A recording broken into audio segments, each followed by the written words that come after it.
Hello my family, welcome to my channel. तो हमारा आज का टॉपिक होने वाला है सेक्शन 32 एंड सेक्शन 33, जिसमें से कि 31 तक हम पहले बता चुके हैं।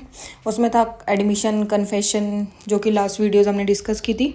ठीक है, आप हमारी पिछली वीडियोस देख सकते हैं एडमिशन और कन्फेशंस की, लास्ट सेक्शंस की। तो आइए हम चलते हैं नेक्स्ट सेक्शन की तरफ। This is 32 of sub section 1। Dying declaration क्या होती है? डाइंग डेक्लेरेशन क्या होती है, इसमें क्या कहते हैं, case in which statements of relevant facts by the person who is dead और कैन नॉट बी फाउंड। कि ऐसा सेक्शन की जो ऐसी स्टेटमेंट जब इंसान मरते टाइम कुछ बोलता है या फिर मर गया है, मतलब डेड है या फिर मिल ही नहीं रहा है, जिसने कोई ऐसी स्टेटमेंट पास कर दी मरते टाइम। कहते हैं कि कोर्ट मानता है कि मरते टाइम इंसान कभी झूठ नहीं बोलता। तो ऐसी डेक्लेरेशन जब मिलती है, तो मीनिंग ऑफ डाइंग डेक्लेरेशन क्या है? अ स्टेटमेंट रिटन और verbal of relevant facts made by a person. कि या तो रिटर्न में किसी ने अपनी स्टेटमेंट पास करी है जो रेलिवेंट फैक्ट माना जाएगा according to the court as a witness. तो या तो वो पर्सन मर चुका है, who is dead, and who can not be found, जो मिल नहीं रहा है, फाउंड नहीं हो रहा है, and who has become incapable of giving evidence. मतलब जो लाइक इंसैनिटी, मतलब कुछ भी कोई ऐसी रीज़न है, इनकैपेबिलिटी उसके अंदर कोई आ गई है कि वो क्या कहते हैं, कोर्ट के सामने एज अ विटनेस मतलब इनकैपेबल हो गया कोई प्रूफ देने के लिए। तो ये इसका मीनिंग हो गया। फिर उसके बाद क्या कहते हैं, ये वो हैं सर्कमस्टांसिस कि जिसमें इन सब चीज़ों को माना जाता है कि इनके रेलेवेंट फैक्ट्स को इस सेक्शन के अंदर कंसीडर किया जाता है। Who statement can not be procured without unreasonable और expenses under the following conditions. तो हमारे पास इसके 8 सर्कमस्टांसिस हैं जो सेक्शन 32 के अंदर, सब सेक्शंस के अंदर, क्लोज के अंदर कवर होते हैं। जैसे सेक्शन 32 का फर्स्ट है, when it relates to cause of death. 32 का 2 कहता है when it is made in the course of business. ठीक है, 32 का 3 कहता है when it is against the interest of maker. फिर उसके बाद 32 का 4 कहता है when it gives opinions as to public right और कस्टम्स और मैटर ऑफ जनरल इंटरेस्ट। कि ये सारे सर्कमस्टांसिस है। 4 तो पहले ये हो गए कि जो सर्कमस्टांसिस हमें क्या बताते हैं कि जब एक इंसान मर रहा है, मतलब एक इंसान ने मरते मरते भी कोई बात बोल दिया एज एन एविडेंस, वो कोर्ट में रेलिवेंट माना जाएगा। तो फिर ये सेक्शन 32 का 5th हमारे पास क्या कहता है, when it relates to existence of relationship.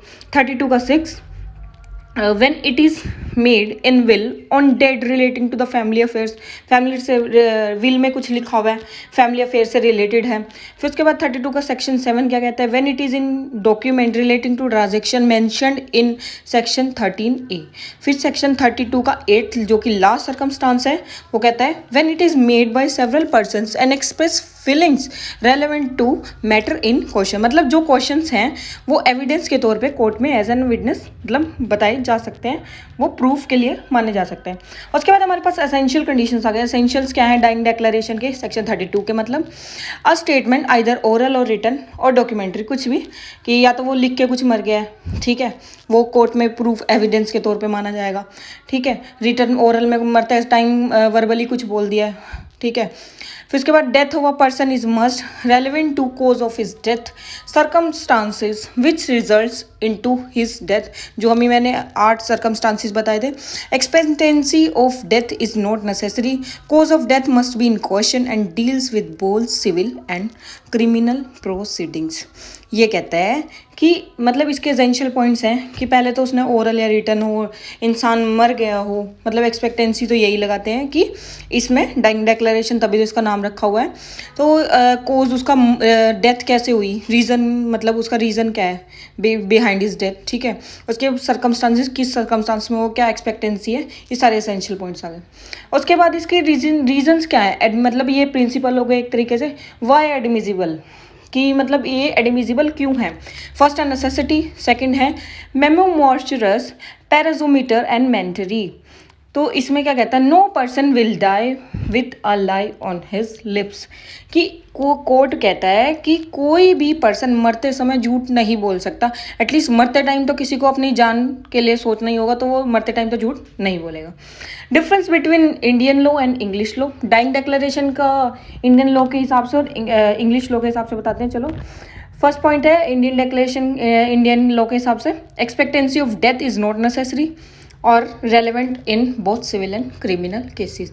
मतलब इसमें क्या इंडियन लॉ में ये लेता है कि इसमें एक्सपेक्टेंसी है of death is not necessary, इसमें नेसेसरी नहीं है। और इंग्लिश लॉ में कहता है expectancy on fear of death is necessary, और इसमें ये सिर्फ क्रिमिनल केसेस में डील करता है जब एक्यूज के ऊपर मर्डर का चार्ज लगाओ, सिर्फ उस केस में, ठीक है। तो इसमें क्या है कि इंग्लिश लॉ में तो ये भी हो सकता है कि वो सोच रहा था कि मैं मरूंगा नहीं, बच जाऊंगा, मतलब उसने एक्सपेक्टेंसी लगा सकती है on fear of death is necessary, कि उसने सोचा कि शायद मैं बच जाऊंगा, मरूंगा नहीं, पर वो मर जाता है, ठीक है। उस सिचुएशन में इंग्लिश लॉ कहता है डाइंग डिक्लेरेशन की कि उस चीज़ को एज अ प्रूफ कंसीडर किया जाएगा कोर्ट में। उसके बाद हमारे पास हमारा सेक्शन आ जाता है सेक्शन 33। मैंने भी बताया था डाइंग डिक्लेरेशन हमारा दो सेक्शंस को कवर करता है, मतलब जो पर्सन कोर्ट में अपीयर नहीं हो सकते और उनका जो एज अ विटनेस और जो उनकी जो बात है वो कोर्ट में एज एन एविडेंस मानी जाएगी, रेलेवेंट फैक्ट माना जाएगा। तो इसमें हमारे पास 2 सेक्शन कवर होते हैं, सेक्शन 32 जो मैं बता चुकी हूँ और सेक्शन 33 जो अभी बता रही हूँ।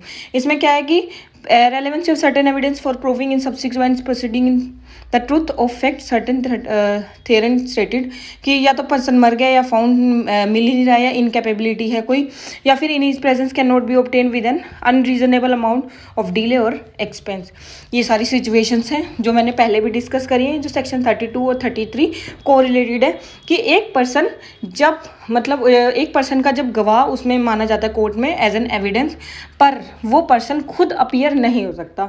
कि फॉर एग्जांपल किसी ने किसी का मर्डर कर दिया, उसने एंड टाइम पे अपनी वाइफ को बता दिया कि मेरा मर्डर इसने किया है, वो वहाँ से भाग गया है, ठीक है। If the fact stated by him becomes relevant at later stage, मतलब बाद में, कि उसने मरते टाइम अपनी वाइफ को बता दिया कि भाई ऐसे ऐसे उसने मेरे को चाकू मारा या फिर गोली मारी और मार के वो इस डायरेक्शन में या इस गली में या उधर चला गया है, ठीक है।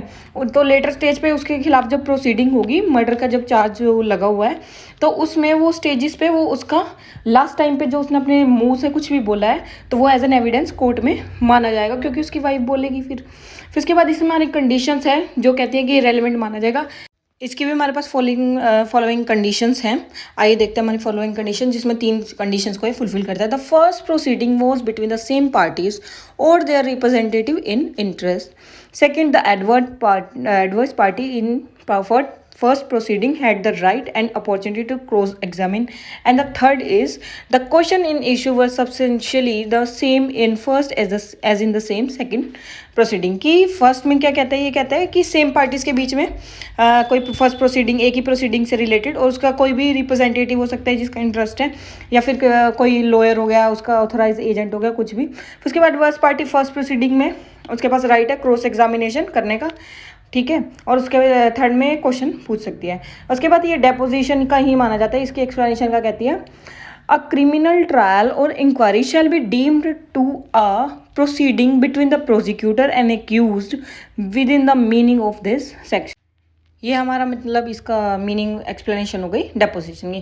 Thanks guys, thanks for watching my video and please like and subscribe my channel. And कोई टॉपिक सजेस्ट कर सकते हैं आप कमेंट सेक्शन में, तो मैं नेक्स्ट वीडियो उसी टॉपिक के ऊपर आपकी क्वेरी से रिलेटेड बना दूंगी। Thank you guys, thank you.